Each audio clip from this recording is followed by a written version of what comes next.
Salut l'équipe, le plan Fuck the Crypto fonctionne plutôt bien, mais faut pas se rater les gars, on va revenir sur ce sujet, vous le savez, je suis short sur beaucoup de crypto en ce moment, et j'ai fait une petite connerie sur une crypto, et pourtant, et ça m'a coûté assez cher, donc pour l'instant je suis à l'équilibre, heureusement que j'en ai une autre qui fonctionne très très bien, on va parler de ça aujourd'hui, évidemment on ira voir notre petit BTC, et puis c'est la dernière vidéo de l'année, donc on parlera un petit peu de 2026 les gars, BTC 8874 $, on prend un petit 1%, Ether qui est juste sous les 3000, sur l'âge de la c'est assez calme, on n'a pas de performance intéressante, on a ZEC qui perd quand même 6%, il avait pas mal performé en tout cas en cette fin d'année.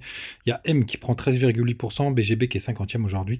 Il est stable à 3,50 $, un petit peu en dessous. Et TAO, lui, il est à 1,4 de progression, mais rien de très intéressant. Les gars, on commence tout de suite avec le daily du BTC sur la bougie d'il y a 2 jours. Quand j'ai commencé à regarder les graphiques, je me suis dit, oula, on a peut-être notre bougie enfin qui nous fait un vrai break. Mais vous voyez, pour l'instant, les gars, c'est que du vent. Il y a pas beaucoup de, il y a très peu de volume hein, quand on dézoome, vous voyez, très très peu de volume. Donc c'est pas une vraie bougie de break parce qu'évidemment une trendline, on finit par la casser latéralement au bout d'un certain moment, donc c'est pas très très propre. Ça veut pas dire qu'on peut pas aller plus haut. D'ailleurs, il y a quelques stops qui sont au-dessus des 90 500 $. Et après, on peut même monter jusqu'aux 93 500 là, jusqu'à cette petite trendline qui a fait office de support et de résistance. Donc pourquoi pas. Idéalement, vous le savez, en annuel pour avoir une bougie presque verte, mais là on commence à avoir plutôt une bougie d'indécision, il faut aller chercher hop, les 93 500, très exactement. Donc avant ce soir minuit, pourquoi pas, mais bon, ça nous ferait une belle poussée, ça nous ferait une trop grosse poussée, à mon avis. Mais pour l'instant, c'est 50-50 les gars, hein. Moi je suis assez indécis. Effectivement, il y a le croisement 3 jours qui est plutôt boule, mais souvent dès au moment du croisement, on peut avoir une attaque baissière. On peut aller voir la dernière fois que ça arrivait. En plus, là, il y a eu un faux croisement. Non, là, ça a été plutôt une bonne impulsion sur le 3 jours. Ici, tac. Non, ça a été une bonne impulsion aussi. Donc, pourquoi pas un petit push haussier. Mais franchement, les gars, je ne mettrai pas ma main à couper. En ce moment, il y a pas mal de crépos qui font des jolis rebonds. Pour le coup, ça, c'est assez intéressant. Mais là, c'est du 50-50. Moi, dans l'idéal, j'aimerais bien plutôt qu'on break à la baisse pour pouvoir repartir, pour avoir un vrai mouvement sain, on va dire. Pour l'instant, c'est pas du tout le cas. Tout simplement, du côté de CoinGlass, on peut aller jeter un œil. 130 millions de liquidations, les phoniques sont encore très très bas, donc ça c'est plutôt une bonne nouvelle. Le dollar qui a fait un joli rebond, on peut aller jeter un œil aux open interest parce que ça a pas mal de fait de machine à laver. La plupart sont short, les open interest, ouais, c'est calme. C'est pas ouf, il y a un peu d'open interest. C'est plutôt, ouais, c'est plutôt de l'ouverture plutôt de la fermeture de, à mon avis, de longue. Pour le coup, sur ce rebond, pas très intéressant les informations. Donc les gars, si on passe en annuel, tout simplement, déjà l'année prochaine, pour parler de 2026, les gars, faites attention, il y a DAC 8 qui démarre. D'ailleurs, je suis toujours à la recherche des affiliés, la BitGet. N'hésitez pas à venir me voir en MP, même si j'en ai déjà retrouvé 3. Moi, je commence à tout migrer. Donc là, la première information, c'est que je suis en train de clôturer quasiment tous mes comptes crypto. J'en garde que la moitié. Tous les comptes qui servent à rien pour éviter les problèmes, la fouille, etc. Je suis en train de les fermer. Je pense que je vais trader uniquement sur Bitunix parce que vu qu'ils sont pas PSAN, ils sont pas régulés en France, il devrait pas y avoir les informations qui sont en train de circuler. Donc, si vous voulez profiter, d'ailleurs, vous avez des super bonus en ce moment et une compète de trading. Donc, n'hésitez pas à utiliser le lien sur Bitunix. J'attends des confirmations et des informations là, de la part de l'équipe de Bitunix. Pour tous les autres, pour le coup, ça va commencer à être hyper régulé. Donc, il y a toutes les informations qui vont sortir. Je suis en train d'essayer de voir aussi de travailler avec un échangeur décentralisé. Je sais pas encore lequel, pour vous récupérer des bonus. Donc à suivre les gars. Évidemment, je reviendrai vers vous là-dessus, mais vous avez tous les bonus. Et en ce moment, je pense que le mieux, c'est plutôt Bitunix. Moi, j'ai conservé Mexé, Bitunix, BitGet, évidemment. Qu'est-ce que j'ai gardé d'autre? Bitmart, je voulais le clôturer, mais j'ai pas réussi. BingX aussi, évidemment, c'est là où je trade aussi plutôt pas mal. Mais je regarde 4-5, je suis en train de fermer tous mes comptes Binance, parce qu'ils n'ont aucun intérêt pour le coup. En plus, c'est une vraie galère maintenant pour vendre ces cryptos, parce qu'il n'y a pas plus l'USDT. Donc là, pour le coup, je suis en train de tout fermer. Je voulais en plus le faire sur la journée, faire avant la fin de l'année pour tout clôturer. Il y en a 2 où j'arrive pas à le faire. C'est Binance et KuCoin, il m'en reste 2 à clôturer. Tout simplement, mais je suis en train de tout fermer et des vieux comptes que j'avais pour éviter d'avoir des problèmes avec le régulateur, puisqu'à partir de maintenant, tout sera envoyé directement à l'administration fiscale. C'est pas du tout pour dans l'optique d'arnaquer, mais c'est plus pour éviter de me planter, de faire une erreur, tout simplement pour éviter d'avoir des soucis derrière. Donc je suis en train de clôturer, je crois que j'en ai clôturé 50%, tout simplement. Et je suis en train de réfléchir à comment je vais gérer la suite. Mais en tout cas, vous avez le petit lien du côté de Bitunique. Je laisse les autres hein, pour tous ceux qui veulent. Crypto.com aussi, je l'ai gardé, mais là, c'est plus pour une raison de carte. Je pense même à un moment donné passer un palier sur la carte crypto.com pour être peinard et pour plus me prendre la tête. Tout simplement. Donc voilà pour 2026, en tout cas sur la partie DAC8, que vous soyez au courant. Sinon, sur les bougies annuelles, ce qui est intéressant, je vous le partageais d'ailleurs sur Twitter, qu'il pourrait se passer quelque chose. Malheureusement, il ne se passe pas tout à fait ce qu'on voudrait. Bon, là, il y a le sujet de DAC8, là, j'ai remis l'extrait d'Astro, parce que c'est très intéressant. C'est que à chaque fois, vous voyez, ça c'était en 2014, on a clôturé sur une bougie rouge l'année du bear market, qui précédait l'année du bull run. Donc là, on a fait plus 35%. En 2018, non, 2018 ou 2019, on a plus 24%. En 2021, on a fait plus 4%. Et donc, en 2025, ce qui est intéressant, c'est on va chercher un ATH, mais au final, on clôture dans le rouge.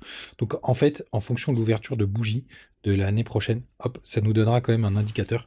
Si par exemple, on clôture ce soir à 88 500, si on garde la même logique, elle est entre 10 et 15%, c'est qu'on va pas aller chercher en 2026 plus de 96 000, 97 000 dollars. Allez, si on monte au 30% maximum, je pense pas, on pourra aller un peu plus haut, mais je pense de toute façon, au plus haut, pour moi, on ira aux 104 000, donc plus 16%. Donc ça veut dire qu'à partir de là, il n'y a plus grand chose à aller gratter sur BTC et qu'on a cassé une espèce de cycle, mais c'est normal, après la puissance vient différente et pourquoi pas faire comme en 2014. Alors là c'était un peu différent parce que vous voyez il n'y a eu que 2 bougies vertes, alors qu'à chaque fois les bull runs c'était 3 bougies vertes, mais vous voyez là elle était très grande, là elle était commencée à être plus petite et là potentiellement ben, on a un inversement de tendance puisqu'il y a moins de volatilité, elle est un chouille, enfin elle est même devenue négative.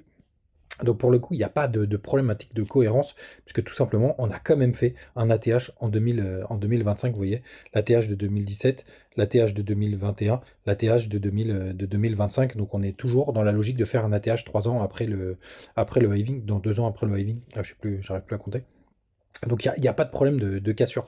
Mais par contre, ce qu'on peut anticiper, c'est ce qui va se passer en 2026, et potentiellement ce sera une année de merde. Et même quand on a eu une bougie rouge, on n'avait pas été chercher un ATH d'ailleurs, en 2014, ben, l'année suivante, même si on a fini sur une bougie verte, mais on a quand même été, ça a quand même été une année baissière. Si on regarde l'imbalance annuelle, ça va jusqu'au 44 000 dollars. Donc ça veut dire que tout ce qui est entre 40 000, 44 000 et 45 000, entre 45 000 et 50 000 dollars, c'est une entrée géniale sur Bitcoin. Vous voyez juste ici, là, on a été jusqu'au 13 851, on s'est arrêté au 15 500. Donc sur l'imbalance annuelle, bon là c'est encore pire parce on a été beaucoup moins bas, puisque l'imbalance était jusqu'au 1000 dollars et on s'est arrêté aux 3000 grosso modo. Donc ici, allez, entre 45 et 50 000, c'est no brain pour le coup pour rentrer dessus, mais comme ça vous avez quand même une petite optique de ce qui va se passer pour moi sur 2026. Moi je pense que ce sera une année baissière, je pense que ce sera une année reset, je pense que ce sera pareil pour le SP500 qui va sur ATH sur ATH. Donc pour le coup, là, le moindre rebond pour moi, c'est l'occasion de sortir définitivement du marché. Vous savez que j'ai sorti quasiment 50%. Et là, vous voyez, en annuel, c'est magnifique du côté du SP500. Si on passe en weekly, on avait été chercher un nouvel ATH la semaine dernière. Et là, pour le coup, je pense qu'on va commencer à perdre de la force. Vous voyez, là, il y a quand même un RSI qui commence à diverger salement hein. Du côté du SP500, on peut le tracer ensemble. Tac, hop, ici, on peut le mettre juste là. Vous voyez, à chaque fois, on va chercher des nouveaux plus hauts, mais pas du côté du RSI. Ici, c'était sur ce top-là. Attendez, je vais baisser pour que ce soit plus clair. Ici, c'était sur ce top-là. Ensuite, on a refait une divergence, c'était sur ce top-là. Et là, sur le nouvel ATH, on a refait une divergence. Donc, pour le coup, je pense que on n'est pas très très loin d'une correction du côté de notre ami, malheureusement. SP500, les gars. Donc, pour le coup, vous savez, je suis short sur beaucoup de crypto et je me suis fait éclater sur 6. Comme ça, vous le savez, c'est une tokenomics de merde, mais c'est un peu plus tard qu'il y aura le truc. Bon, là, je suis re-rentré en short, je suis en positif. Mais vous voyez, je me suis fait éclater, j'avais mis un gros billet. Donc là, c'est très pénible ce qui se passe du côté de 6. Donc j'ai perdu beaucoup d'argent, hein. J'avais posé 10 000 balles et je me suis fait, j'ai mis mes stop loss. Donc à chaque fois, il me les prenait, malheureusement, mais j'avais été un peu fort sur cette crypto. Heureusement, j'ai Sto qui me rattrape, mais alors bien, bien comme il faut. Puisque pareil, j'ai mis un gros billet et qui continue de partir à la cave. Donc ça, c'est plutôt une bonne nouvelle. Pareil, une tokenomics qui est dégueulasse. Pour le coup, je crois que j'ai mis mes TP en dessous des 0,05. Heureusement, donc là, je suis à BE. Je suis toujours en train de pister des cryptos qui vont se péter la gueule.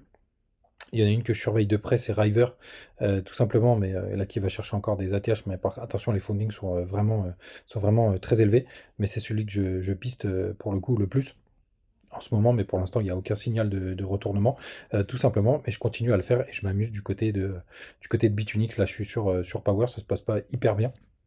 Mais rien de dramatique pour le moment, tout simplement. Mais je continue mes petits trades à shorter, même si attention, parce qu'il pourrait y avoir un rebond. Pour le coup, il faudrait avoir à peu près un peu plus d'infos sur ce que va nous faire BTC avant de prendre position si vous n'êtes pas encore dessus. Mais en tout cas, dans l'absolu, là pour l'instant, je suis à break-even suite à mon erreur sur 6. Mais pour l'instant, ça reste, à mon avis, la bonne option. Faut juste pas se laisser déborder, bien placer ses stops, et ça se passera pas trop mal. Les gars, faites attention à vous ce soir. N'oubliez pas les petits liens, surtout Bitunix en ce moment, parce qu'il y a la compète et il y a pas mal de bonus assez sympathiques, parce qu'ils fêtent leurs 4 ans. Donc n'hésitez pas à en profiter. On se revoit l'année prochaine. Faites attention à vous et faites attention ce soir. Faites pas les fous, surtout sur la route, les gars. C'est la soirée des connards. Donc je compte sur vous pour être prudent. Les petits liens, n'oubliez pas, je suis toujours à la recherche de mes petits traders sur BitGet. On se retrouve l'année prochaine. Ciao les gars!